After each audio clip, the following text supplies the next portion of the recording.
ওরা ভেবেছিল তোমাকে হত্যা করলেই হয়ে যাবে সব শেষ, ভাবেনি ওরা বঙ্গবন্ধু মানেই বাংলাদেশ। হ্যাঁ, তোমার লে কত বড় ফুকনিটা রাইখা দিছে, আর এইটা তোমার পাতাটা ঢুকাই দেবো। আমরা যেন মরার আগে অন্তত ওই খুনি হাসিনার বিচারটা দেখে মরতে পারি। আমরা হয়তো আমাদের জায়গায় বঙ্গবন্ধু মানে বাংলাদেশ।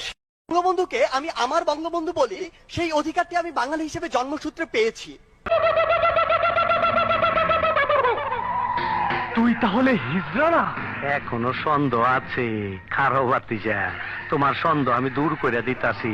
মাননীয় প্রধানমন্ত্রীকে বলতে চাই, মাননীয় প্রধানমন্ত্রী, মীর জাফরেরা কখনো দূরে থাকে না। মীর জাফরেরা আপনার আশেপাশে ঘুরতি মেরে আছে, যারা এখন এমন রূপ ধারণ করছে যেটি হয়তো আপনি বুঝতে পারছেন না। হিসাব বোঝো না, দুধু খাও।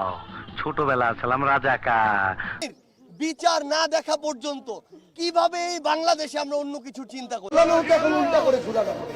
অন্তর্বর্তীকালীন যে আমাদের সরকার, সেটি যদি ঠিক মতো কাজ না করতে পারে, দিন শেষে সিস্টেমটি যদি কলাপস করে, সুষ্ঠু নির্বাচনের পূর্বে আমরা এখানে যারা বসে রয়েছি, আমাদের জন্য নতুন করে আবার হাজার হাজার আইন তৈরি হবে। আগে তো সোজা করে ঝুলানো হতো, এখন উল্টা করে ঝুলানো হবে। কারণ এরা আসলে বসে আছে ওই সময়টির জন্য। আর আমাদের ভয়ের কিছু নাই।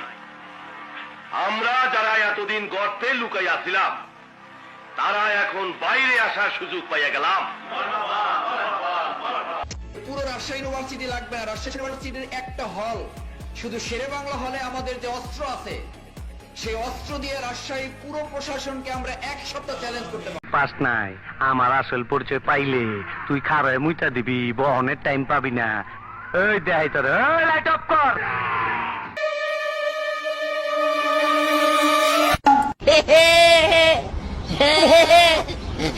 Hehehehe